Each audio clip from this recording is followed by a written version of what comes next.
All right, welcome to Hygiene Elevated Conversations and Innovations. My name is Olivia Bodunde, your co-host today. And today I have the pleasure of interviewing Carol Jahn. Carol, thank you so much for being here with me today. Thank you, Olivia, for inviting me to come and talk with you. I'm excited for our conversation today.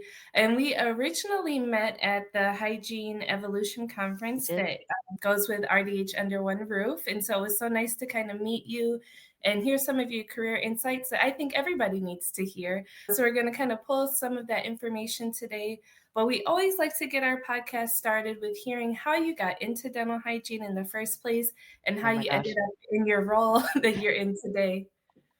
Oh my gosh. Well, it was a while ago, but I believed that back in high school, I think I wanted to go into healthcare. I graduated a long time ago when there was still a little bit of pushing women towards teaching, nursing, the female type. I grew up in a small community, so maybe a little bit more in that. But I also had wanted to go to the University of Iowa, and they had a dental hygiene program. So those Mhm. two things really fit well together. I grew up on the Illinois side of the Quad Cities, but only about an hour from Iowa City.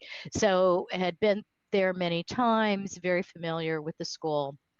And dental hygiene just seemed a great fit anyway. So I did it. I worked in a general practice and then I worked part time in a practice for about 10 years while at the same time working in a general practice. And I loved it. I loved my patients. I think desire to be in a helping profession was attractive for me. And I was involved in my state association. I was president in Illinois and I just remembered thinking after I'd done that, oh gosh, I'm going to need more. I'm going to need more in my life. I'd also had a couple of instructors at the University of Iowa who had told me before I left, you're going to come back here and get your master's and teach. And I remember thinking, so that was rolling in my head. And then I just started going around and looking at graduate schools and getting enrolled in a program that, interestingly enough, I met a hygienist who had taught at Indiana and got her master's maybe at Michigan and was teaching in a program out here in Naperville. And I looked at her program and she said, from what I hear, I don't think this is exactly right for you, but I think this new program at St. Francis is right for you. It was called Continuing Education and Training. And I said, I think you're right. And then she ended up teaching in that program a year later. So I got to spend time learning from her. And I was about a year in, and this is how old school, the Journal of Dental Hygiene. So we didn't have things online then. And Mhm. I read it, and Waterpik was looking for an educational representative. And I remember thinking, this just sounds so much like what I'm getting my degree in. And this will be a great exercise for me to interview. Well, I was wrong. They hired me.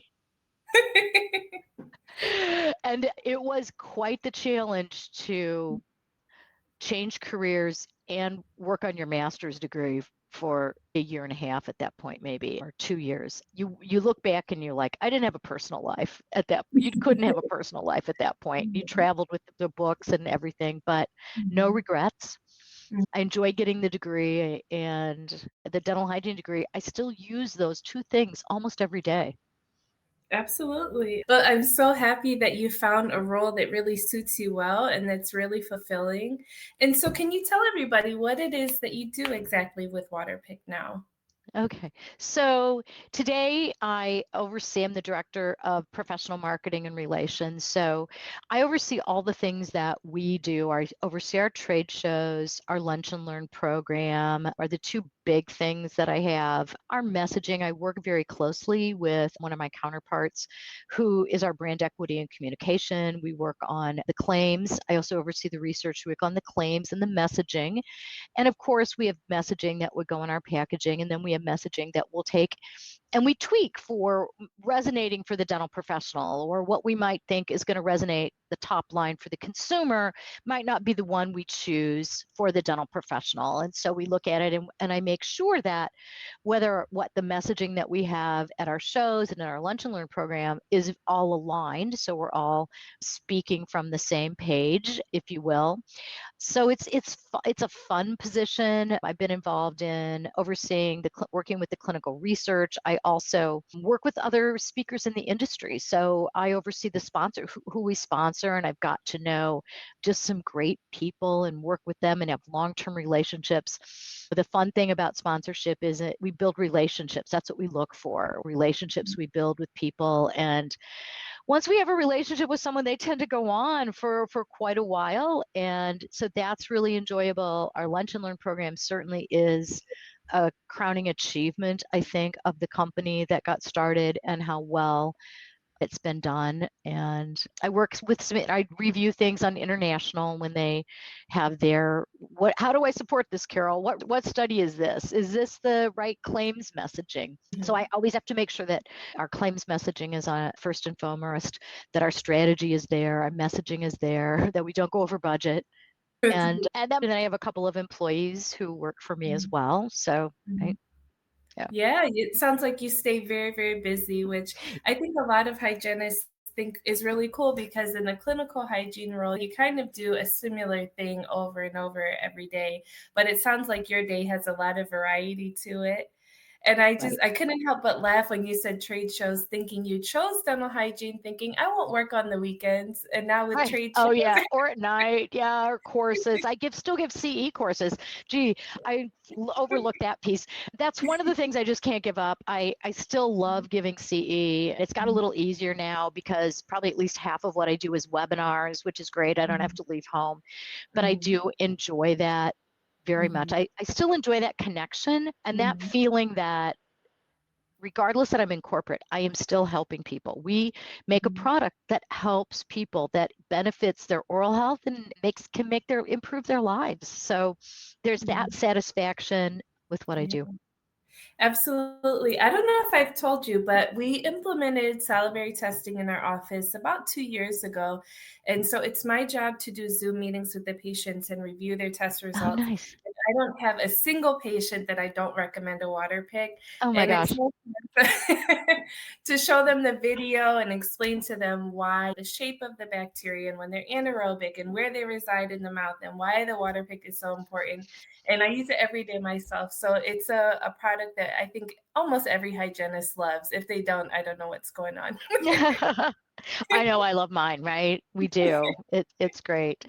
There's something though, you said I wanted to kind of pick up that thread a little bit is that one of the things I think if you are wanting to shift careers is the benefit of being a dental hygienist. And your days are right. I found the people was the best part of it. Sometimes when I hear people, I just want to temp, and that's great, but my patients were the best part of it. That's what gave me the satisfaction. And you got to see it either challenged you on why I can't convince this patient, or you got to see a patient that did listen to you, and that made you feel so great.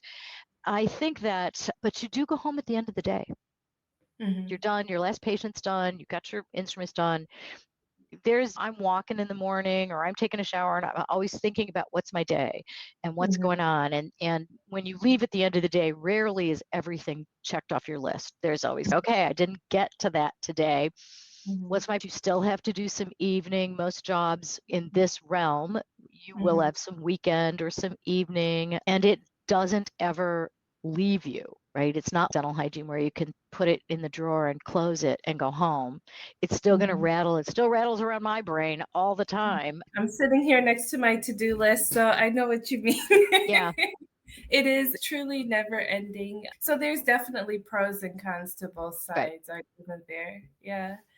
So I want to learn a little bit more behind the scenes in a corporate realm when you are launching a new product and you're deciding what do the consumers or what do the patients need, how you go about that, and also how you go about finding unbiased studies on your products that you can really stand behind and say, this is great, these are the studies we've done. How do you even get that started?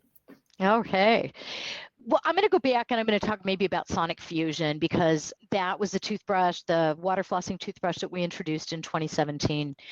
Now, not Mm. every product introduction is going to take that long, because that was that required engineering to really think about, how do I get water flossing coming through a toothbrush? But it was also from sort of, you look at whether it's your product and you might make a change to your product, or you want to innovate on a product, or innovate from a brand new standpoint, is what are the pain points that a user has? And can I improve my product or do something different to make my product user friendly? Because that's the truth. It's not that floss doesn't work. The pain point is that people can't do it, they struggle with it, and so they don't do it. So you want to think about, not only do you want your product to be safe and effective, but you want it to be user friendly so that people get it and do it. And you also don't want it to cost $500, because then that gets out of the realm. So there's a lot of those things that go into consideration, and a lot of things that go on with R&D in getting a product together. There's people on that side of the thing, our senior management, R&D, who will get involved in a project, a roadmap on where you want to go and what you want to do. And I'll get pulled in somewhere along the line and start to test that product, give some feedback on it. One of the fun things about a product that we've worked on is they needed a friends and family test. And hey, I got 15 people in my walking group, and I sent it to them, and 10 of them did it. And people at work I sent them a survey and they answer it right away. I'm like, they're retired. Most of them are retired, right? And they're retired from corporate teaching, so many things. So they understand, I got to do this. So there's those things. You test it with friends and family. And then, of course, once you get that product to that place where this is where you've landed, the features, the benefits, how it works, we're going to do clinical testing. So one of the myths is that if a company does a study, it's not valid. And that's simply not the case. You have to follow good clinical practice guidelines. We use an outside consultant. We use a clinical research organization called a CRO that has been validated by the ADA for seal acceptance programs. We know what we want to look at. I have some input into, hey, we do this, but we want to look at those typical things. We would say that any product, a home care product, if it doesn't remove plaque, has to remove plaque. Those are what we might call table stakes, right? If your product doesn't remove plaque, it's a hard way to explain it to people. But the strength of something, a water flosser, is our bleeding reduction. So we look at those things. We want to look at plaque, we want to look at bleeding, we want to look at gingivitis. Those are the mainstays of what define self-care products. And your product needs to perform, and it needs to do better than brushing or brushing and flossing, whatever you might want to put it up against. So we look at that. We go to reputable people. We do not have any say. We are never in the room when they're doing, we don't know who's randomized to who. We don't see the data, right? When the person is in there doing it, we don't have any involvement in the collection. And all of this, the information is run through a statistician and all sorts of validated types of things. So those are the types of things. And today,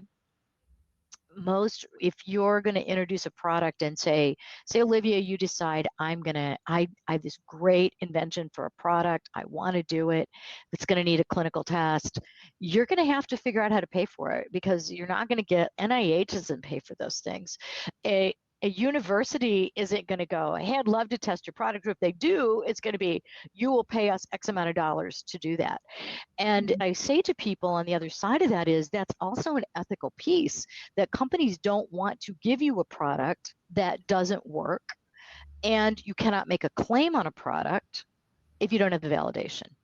That said, there are, I call them copycats or knockoffs. When you go to Amazon these days, there are brushes, water flossers, you name it, and they pick up other people's claims. And they put our claims on all the time, and they've never tested their products. So it's a challenge. You say, how can they get away with that? Well, unless you're going to go after everybody legally, which is not a tenable situation. But yeah, you want to look at, why does your product cost more? Because you paid to have the research done and know that your product works and can guarantee that safety and efficacy to the dental professional for their patient, or to the consumer for their patient as well. Very cool. It's crazy to think it would take 10 years to get something going from concept to being Right, on the shelves, but it's understandable when there's so many steps to make sure that you do right. it right. Right. Yeah. Not everything will take 10 years, but that's just an example of an Mhm. innovation, a Mhm. complete change in innovation that took. Yeah. Mhm. Very cool. So, another thing that I'd love to ask you about, most hygienists know trade shows from walking the trade room floor and looking at different products, but trade shows from being behind the booth. True. So, so what is your experience? Do you have any tips for people who are starting to work in trade shows? One challenge could be repeating the same thing over and over again, keeping your energy high throughout the event. Do you have any tips? Those are totally the challenges, is repeating yourself over and over again. I'm not always behind the counter very much anymore, but I would run the theater and I would step out because I'd literally have the video memorized in my head. If we have a technical difficulty, I think I could give the video word for word. But yeah, it can be very draining when you do it. If you're young, you can't go party and then go work the floor the next day because people, when you have to repeat it, or people when they go to shows, they get tired, and guess what, they get tired too, right? They've gone to class, they've gone out, they're sleeping in a hotel room, and they get Mhm. crabby, and sometimes they're crabby with us, and we don't want to be crabby back, right? We want to be empathy and understanding. So you want to Mhm. bring your best self to the game, and it involves sleep. It also involves wearing good shoes. People, we used to have students coming in. So did you see that we said wear comfortable shoes, and they'd have the heels on, and then they're crying, can I take my shoes off? Well, no. Right. So you want to be, which we, oh, thank goodness. Back when I started, we did wear suits and heels. Mhm. And then for a lot of years, we wore dress pants and menswear shirts. And now we have, you see, many people have transitioned to, right, we wear sneakers. We wear not leggings, but athleisure wear we allow Mhm. people to wear because it's hard. You're bending over. You want to be comfortable. We want Mhm. you to have a good time. And I will also say that, yeah, maybe you have one crabby person out of 20. We focus on the crabby one, right? And Mhm. or sometimes we're the crabby one, but people can give you get your energy back. So most of the people that come, they're fun. You connect. You've seen them in the past. It's fun to talk to people and share your passion for something that you love. And so that, I think, is what you really have to focus on. I would say there's only, out of all the time we've had people, there's only been a couple of people that I brought in that later they go, I don't think this work in a show is for me. And I'm like, it's good that, right? Mhm. There's nothing Mhm. wrong with that. It's good. Yeah, yeah. Now, when you are choosing a team to work on a trade show or maybe be a territory manager, educational representative for Waterpick, what are some of the qualities you look for, or even sponsoring CE courses for building those relationships with people in the field? Oh, great question. So I've probably done at least 500 interviews for our lunch and learn educators over the years and talking Mhm. with people who are giving CE. And the thing that I look for the most is, what is your passion for a product? Sometimes I interview someone and they'll say, well, I don't really know anything about your product, but you'll teach me that. And I just want to give lunch and learns. And I can teach you how to set up a lunch and learn. I can teach you how to give a lunch and learn. But what you need to bring to the table is your passion, because I can't teach you that. And it's not enough to tell the facts today. You Mhm. have to be able to tell a story around what you do. Stories are what influence people the most. You could say, this water flosser is 2 times as effective as floss. Yeah, people remember it, they hear it. But if you say, I got to tell you about my patient, let me tell you my patient story, let me tell you how I became a recommender, let me tell you this, that's what changed. That's what people hear. That's what hits you right here. And those are the best speakers that we love to work with as well, from key opinion leaders, the people that love our product. I've had people say, well, yeah, if you pay me, I'll include your product. And I get that and I respect that. But the people that say, I already talking about your product, you should sponsor me. And I'm like, you're right, I should, because they genuinely love it. And that's authenticity, it's credibility. Nobody wants, dental professionals will sniff out somebody who's paid to do the job faster than they're smart, they're savvy, and they don't vet. So we look for those things that make people authentic and credible. Mhm. Yeah, that makes perfect sense. You can Yeah, sniff it out in a right. heartbeat. I will say that my former manager, before he retired when we first did this, he said, "Well, Carol, how are you going to find out if these hygienists are organized?" And I Mhm. started laughing. I go, "You can't be disorganized and be a dental hygienist. It just really wouldn't work that way." I go, Mhm. "That's not really necessarily my biggest concern because, Mhm. right, if you're disorganized, it doesn't really work." We are people who obsess over 1 millimeter difference. Exactly, exactly. Detail, a little OCD. Yes. Yeah, yeah. Very good. Now, I know that you really have your finger on the pulse and what's going on in the dental industry. In your opinion, where do you see things heading in the next 5 to Mm. 10 years? Do you mean our dental with trade shows? Do you mean our dental hygiene profession? Whatever you want to share. Okay. Whatever you- Well, I think webinars are here. I'll talk about the webinars are here to stay. And that's great. People have kids and they're going to school or they've got a side hustle. And so getting out to a traditional course isn't always that feasible. And you can be sitting in your pajamas with a glass of wine, I always say, and take the course. And it's kind of fun. It's a challenge to be able to take something you did in 3 hours and drill it down and make it for an hour. But I've really come to enjoy them. I still do love the in-person ones. There's still, I think it's great to do both, but the trade shows, it's becoming tougher and tougher because you see similar speakers. Do I really need to go to the Chicago Midwinter to hear that speaker? Maybe not, but maybe go to Chicago Midwinter because that's where you see the new products and that's where you get your social connection. And I think maybe we've not valued the social connection piece as much as we could or we should because we feel we have it through social media. But I see people at Chicago Midwinter I've been seeing there for the last 30 years or whatever. And it's great. I always feel, oh my gosh, you're still here. No, you're still here. And I'm like, yeah, that's true.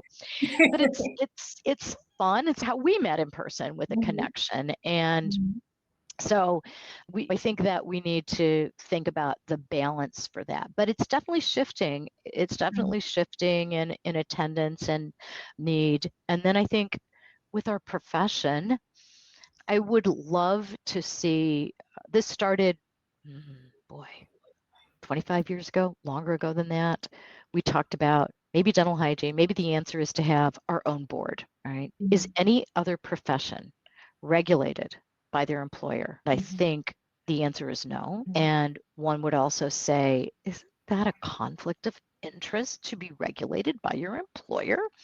However, most states have not been. They've done committees or they've done different things, but to me, that is really where we would have the greatest traction.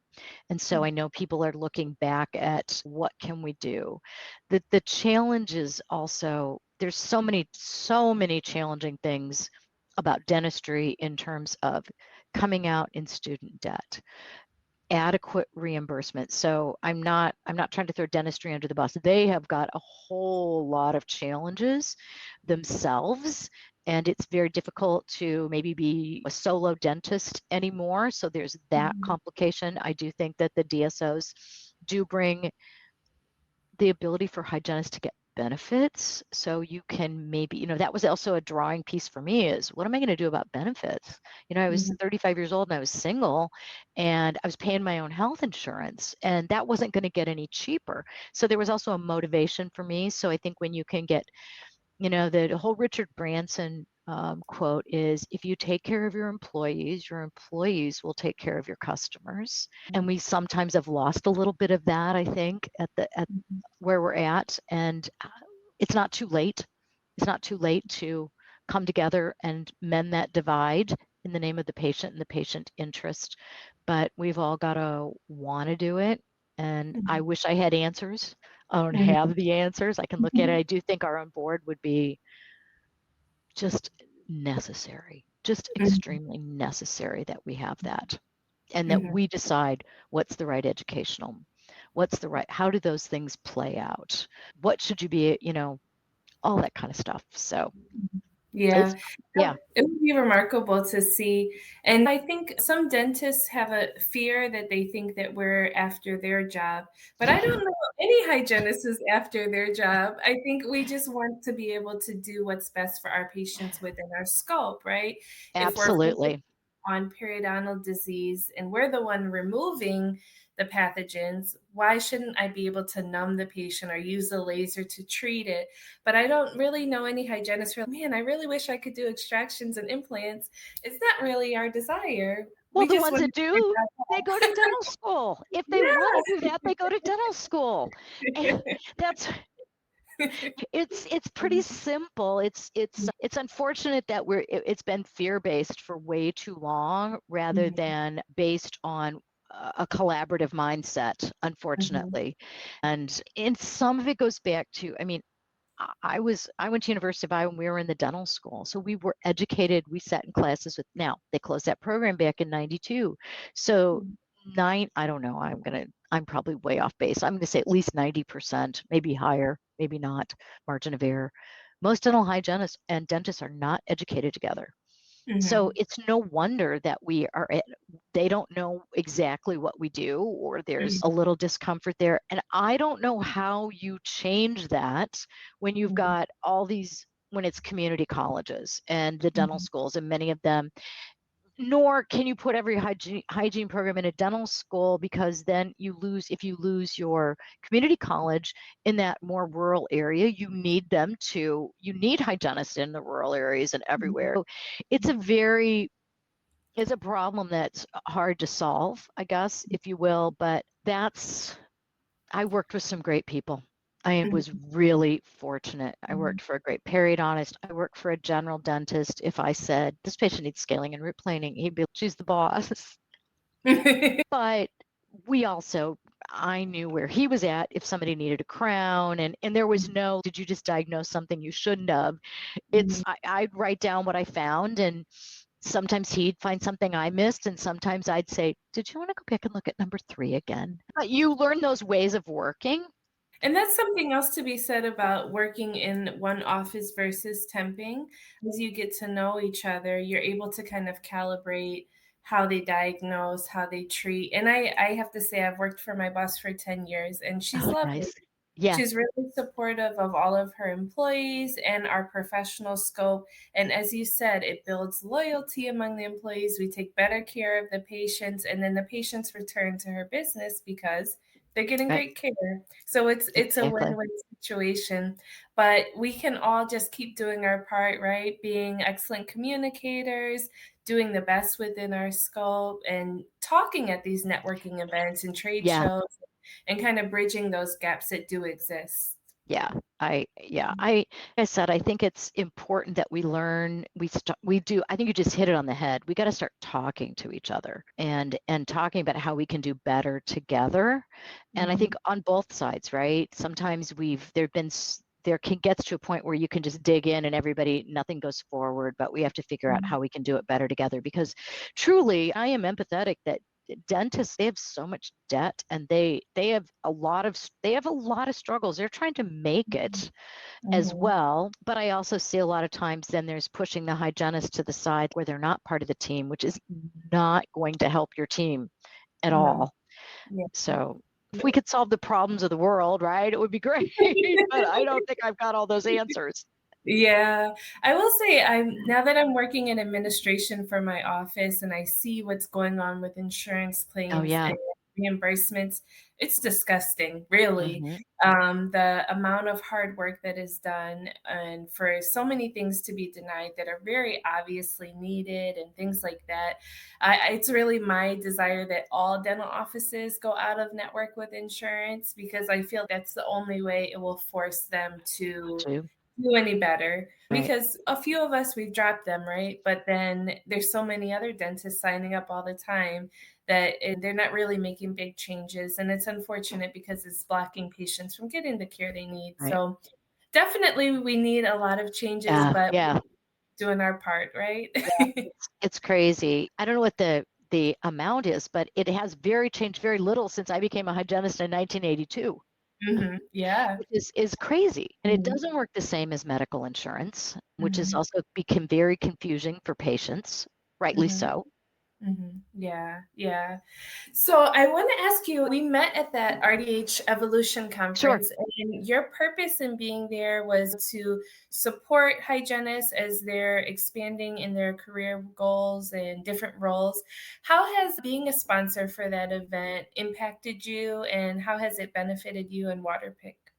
Oh my gosh, that's a great question. Well, I met you, right? Yeah. We built relationships. It's a way we dental hygienists are our number one recommenders, and we through a third party provider, our educators are employed through a third party provider and assigned to us. And so we employ sort of indirectly a large number of dental hygienists. And so it's important for us to show our appreciation for that, for you, for being a part of that. One of the ways we've shifted to it this year is so we have a little bit broader piece is we started to sponsor what's called it started out called Pira, which I don't know the name right. I can give feedback to Jackie Sanders, no problem. And so it's our clinical recognition program. And we've worked at refining that, and we've got it down to 4 award winners.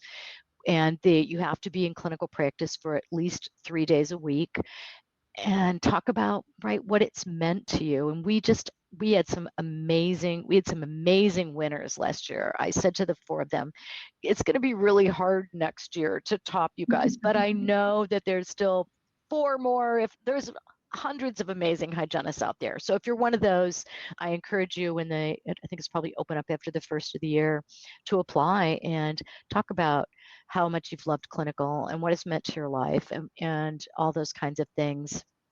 So that's a way we want to feel as though we're supporting hygienists, we're giving back, and certainly attending that meeting and getting to know people and hearing from all of you is meaningful for us as well.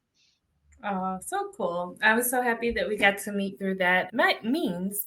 So my last question for you, Carol, what advice do you have for any hygienists who are listening? Maybe they're thinking about their next steps, they're contemplating their career. What tips or piece of advice would you like to give them?